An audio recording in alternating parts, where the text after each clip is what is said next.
This will level up your chess skills. What is this? It's analyzing your games without an engine. So we love to analyze games with engines because it tells us all the right answers and we could say, wow, this is right, this is wrong. But it's kind of like a lazy way of analyzing, which I do, to be honest. So we're going to analyze some games I played today without an engine. And if you go right away to the game review, it's going to have all these, like the feedback and everything. And even if you turn it all off, it's going to show you some of the feedback, like some of the moves you make. It'll say like question mark. We want all of that gone. So just refresh the page after you turn off evaluation lines and all that stuff. And then go through each move and think about, is this the best move I could have done? And certain moves you should know, or you'll probably get a feeling because you just played the game and you saw what those moves led to. But I think it's a very good way to actually internalize the stuff that you're studying and trying to get better at. So here, if you watched yesterday's video, you know that we talked about looking into insights. And one of the things I looked into is actually this exactly, which is the King's Gambit. And I saw a lot of times the pawn will go to g5 on the King's Gambit. But right away, my opponent brings the bishop out and is attacking this pawn. And I'm already thinking of, okay, what if he takes, sacrifices the bishop to bring his queen into the position to check me? All right, I was thinking of that. Really, it doesn't matter. So one way to avoid that is bringing the knight, but then the knight gets attacked, so I didn't like that. But let's say he does that, and I take. I block this, right? Everything is still fine here. He can come here, and it looks like my king is under threat, but there's nothing else white can do in this position in terms of attacking. Now, I'm kind of curious what the engine thinks about something like this. So, the thing is, we're not going to completely not use the engine. It's just when you analyze at first, we're not going to use the engine. So after analyzing, we'll use the engine to see what the engine thinks. But that's something that comes to mind. I came in with this check instead because I saw that if the pawn comes forward, I could take. I have a discovered check, winning a queen, getting a queen too, which is pretty crazy. So he would be forced to take back, and I would get a rook. And that seems like it's a winning position. So I do that, and my opponent moves the king to the side. Now, I thought I'm already winning here, just because he has no castling rights. My queen is active. It can't get attacked super easily. Well, I guess the knight can come out and attack it. I didn't think that much. And I push this pawn out to bring the bishop out to attack the queen. Now, although I did that, this knight, I really should have thought more about what it could do. I saw the bishop coming back here, but I didn't think that was a problem, because I also saw a potential pawn push being a thing.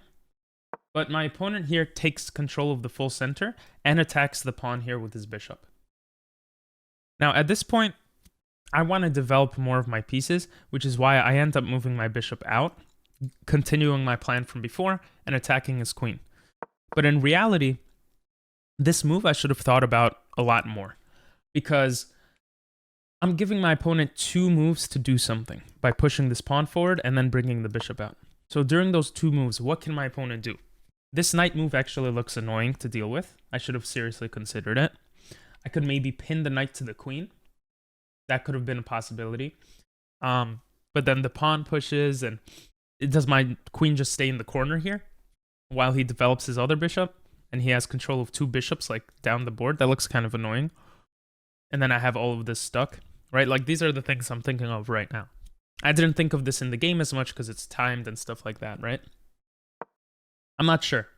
There's a lot of arrows there. But I should have anticipated other moves because this is a 2-move thing. And this is a very easy move to anticipate. You just take control of the full center and you open up your bishop. So now I'm wondering if g5, which I analyzed yesterday, was a good move. Maybe I could completely just start attacking the king's side because he can't castle. And maybe my king is okay. There's a lot of maybes, right? But let me think, right? How many moves would it take? 1, 2, 3. Maybe in 3 moves, the game is already like, what can my opponent do in those moves? He could bring out the bishop, attack the pawn, but then I would be protecting it. maybe I'll bring out my bishop to protect, but that blocks in my own pawn. A lot of weird things. So, to be honest, maybe just bringing this knight out was best. Bringing this knight out, coming to e5. Not e5, because then he could attack it. Yeah, I'm analyzing right now with you guys. I'm not sure what the best thing is here. Maybe bishop to c5. That looks like a good move. I'm already threatening to be up a pawn, which doesn't seem that crazy. But then he could do this, actually, so that looks like a terrible move. The knight coming out might be good, because now, yeah, I was thinking of this. This might be good, because now I'm threatening mate. And then maybe we would trade, and I could do this and already have a strong kingside attack. So, a lot of things just from the second move. Let's continue, see what happens, though. I do this plan bringing the bishop out, and now he finally comes in with this knight attack, right? And you could see I didn't play g5. I take here, he takes back. I take because I don't see an easy way out of it. To be honest, no, my queen would have to move here. My queen would have to go maybe to h6 or something, or to f6 to keep an eye on this pawn. I didn't like the center control this knight gains. I think taking was fine there. And then I'm able to protect there. Here I check, which I think was a good move. And here things are getting tricky. And I think this is what the King's Gambit ends up being a lot of the time. There's this really serious potential threat here. So I think I ended up moving this pawn, or maybe even this pawn. I think, looking back, pushing this pawn might have been best. But I was scared to close in my queen. Again, very tricky stuff. Maybe I could have just left everything here. Because if takes, he's threatening mate, and he's up a pawn, doesn't look good. But if I come here and he does this, maybe I have this. Again, he's up a pawn. Very tricky, which is why I end up pushing this pawn forward. Now, I think I'm still down a pawn with that move. I might have just screwed up until this point. Maybe bishop h6 was better. So that if this, well, first of all, the second this pawn moves away, I can take his queen. Okay, you see, like, you miss certain things. Anyway, the game, maybe I saw that during the game when I played f6.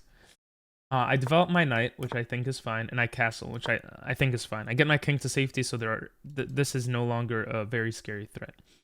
Now, the rook move here is very interesting because it protects the queen, allowing him to take. So I think I should have anticipated this rook move earlier, somewhere like here. But I kind of gave him time to do those moves. At the same time, I developed and castled. I wonder if it would have been a better use of my time to just start attacking right away. You know? I'm not sure. Maybe something like this. And now it's the same scenario, but my king is still in the center, and I have a lot more resources available for use. Now, it looks like my queen could potentially be trapped, but I don't really see any lines where it could be. Something interesting could have been like this, to kick away my queen. But I think everything here holds, and then later on I could have castled, because I have a stronger attack here. And here I'm just going to use the engine to see... Okay, not if the bishop moves there. Okay, so this is losing for me. I just wanted to see if the king in the center with all that going on is still okay.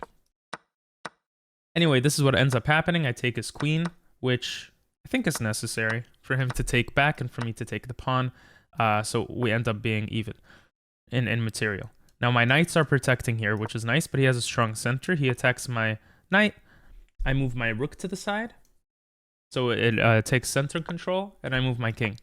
Now, I think eventually he takes this knight, and I don't think that's... oh, no, I guess he doesn't. This is kind of an annoying thing to deal with, so I have to somehow kick away this bishop. Another thing is I was scared of this knight coming in, so eventually I wanted to push a pawn here to prevent it from coming in. Anyway, he takes. I take back this way, giving him the open file, because I saw this as a potential scary or threat. Let's just see what the engine thinks. Yeah, so the engine agrees with me. This I could also pin his king and end up attacking him. Now, at this point, I considered this move but I didn't do it. And I was scared of the rook coming in as well. So I don't know why I didn't do it, because this looks like a much better situation to be in. My bishop protects the rook, so there's no discovered attacks. His bishop could take this pawn, though. It's a tricky situation. Maybe after this, I think I had a move that could have potentially saved my game or something. How do I protect the bishop, or how do I protect my rook and this pawn at the same time? I'm not sure. Like, if I did this, he could even take back, right? I mean, I have this move, but he could just push it forward. I don't know, maybe because it looks like I have somewhat of a space advantage, it's okay. Or maybe this just kicks away the knight indefinitely. I'm not sure. So this is how the game ends up being instead.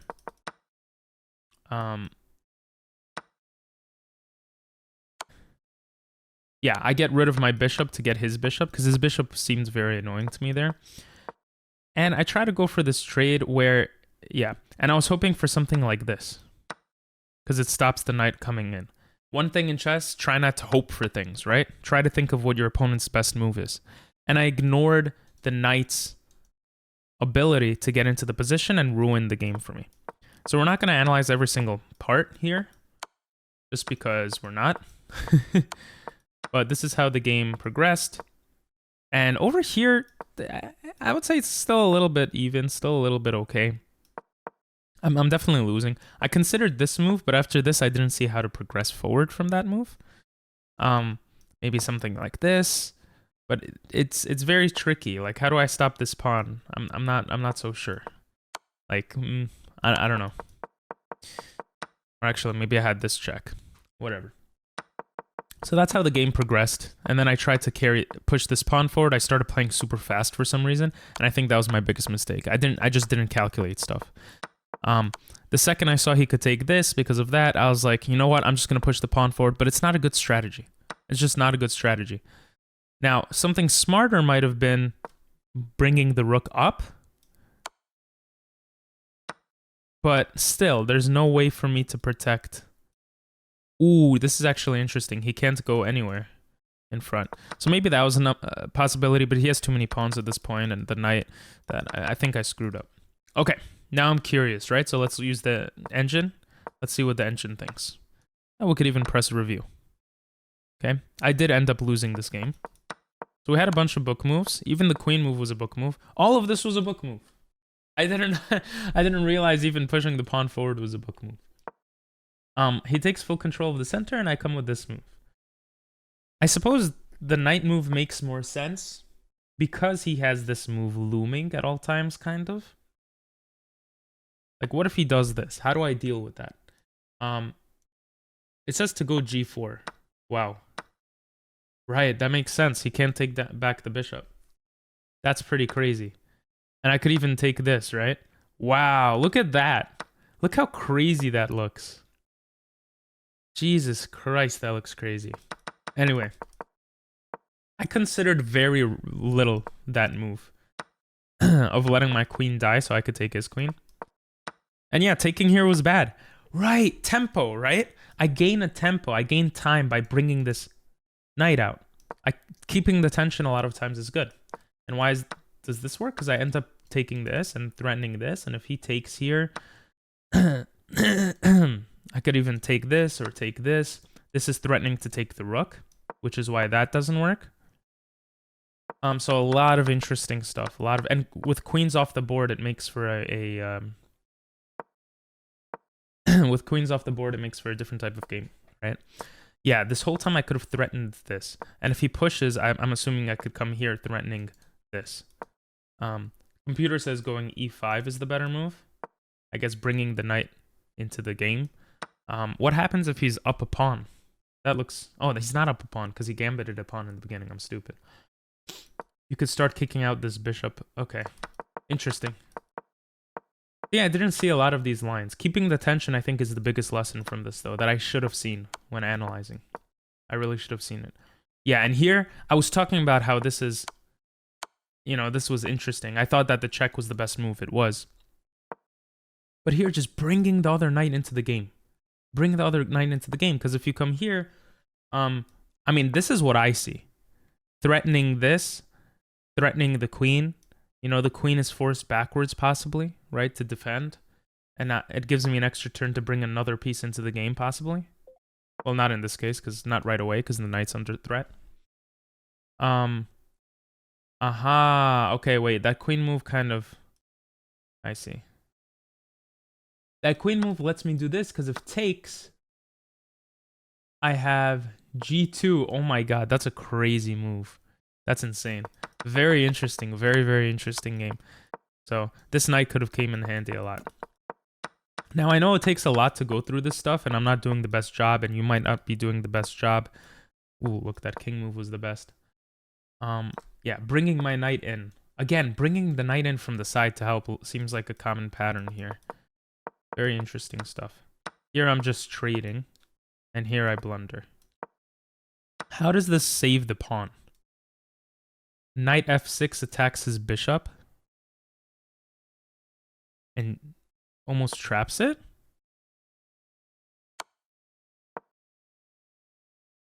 Whoa, look at all the tension I'm building, huh? Is that what it is?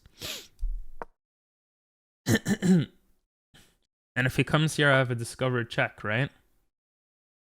I have this. Now, let's say he moves over. Then I have this.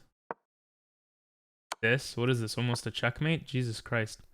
Very cool stuff. See, engine definitely helps, but I think analyzing yourself also helps to see what you messed up on and how you can think differently. So for me, for example, the way I was thinking of this position was not as aggressive. The computer sees more aggressive ways to think. And here I was right. The rook coming in is a threat. Taking a piece right away is not, you know, the craziest thing.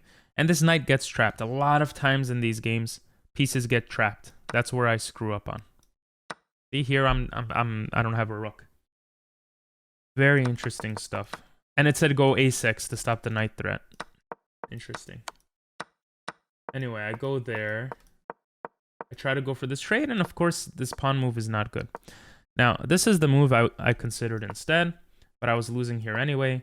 And this move stops this and forces him to take, kind of, allowing me to have more control, possibly, and even maybe take control of the center later on. I'm not sure. It's an interesting situation. Anyway, the game was definitely lost around here, and I recognize that.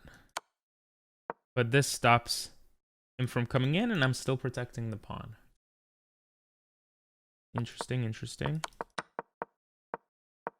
Okay, yeah, and the knight move I mentioned was better. Coming here to attack the rook. I just thought after this, what do I do? Right? It looks very iffy. Like, this is what I calculated, I believe, right? Apparently, I could have pushed this pawn. Wow, interesting. Very interesting. Very interesting.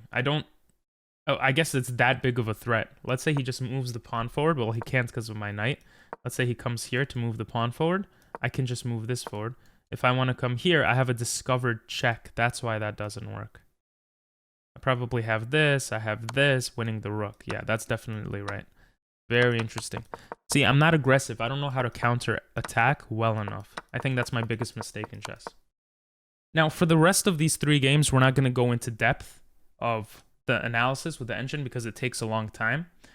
So I just want to show you the critical moments of this game with the engine on. Just to show you guys my journey, because right now, you know, I'm on day 64 on my journey to 2000. So I just want to show you like some of the games I played on that journey. So I think one of the critical moments in this game actually kind of passed, but the game is still pretty even. It was right here. For some reason, I'm playing super fast, and I just missed the fact that this is a blunder. If I take like this, he could even take this. And how do I deal with this threat? Not very clear, right? This looks very, very frustrating. So I don't do that stuff. Instead of that, I take back with the rook for some reason. And now I'm just down a piece. And I just completely forget about that. I trade queens. And a few moves later, I just resign. I don't know what was going on there. Maybe because I just turned 1600 rated player that I was scared of what was going to happen. Well, he actually checkmated me. I don't resign. I'm sorry. In this game, We just develop. Things look pretty normal. Trying to break into the position, and there were some mistakes made by both of us. But here was kind of an interesting point. Taking like this was better, because after the queen takes, we could kick the queen out, allowing us to get this bishop and get the pawn back. So it would be equal in material, but we have kind of a stronger push, and it would be an even game. That's not what I do. I think that was a critical moment. I spent a little bit of time thinking, but I was playing super fast for some reason. And he sacrifices a bishop, and I see that this does not lead to perpetual or anything like that. I smartly put my knight here so we could trade queens. And the game progresses. I blunder a rook. But because of how I play, I'm able to push this pawn pretty far out. And this is how the game progresses. Pretty neutral game. Except when my opponent keeps checking me and blunders a mate, back rank mate. You always have to look out for that, right? And then the last game here, I've beat a 1600 to get back to 1600 rating. My opponent knew the best moves for the Vienna, the first few moves, but then took. You're not supposed to take here. A lot of times, keeping the tension, like we mentioned before, is just really good because it allows you to bring other pieces out. But he takes. And here I recognize my mistake even before looking at the engine, because I looked at this game beforehand, before this video. Taking like this is good to take full control of the center. I take the other way instead, so the game becomes a little more passive. But I come in with this bishop sack, and I spend like a minute thinking about it. Not enough time, not calculating every line. But I see if takes, this looks pretty scary for black. And I was right. My opponent doesn't take, takes the pawn in the center instead.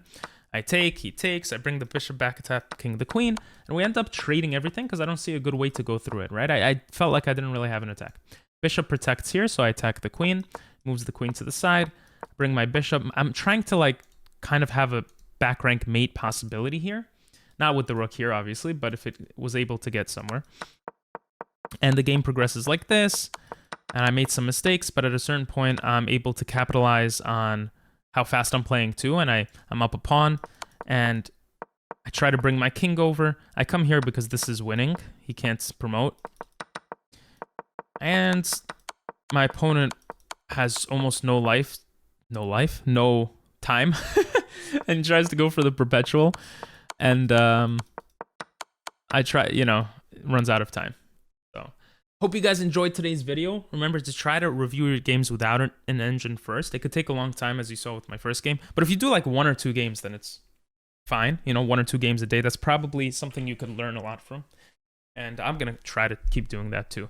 And say engine in the comments below if you watched this far. I really do appreciate you, and have a great day. Bye-bye.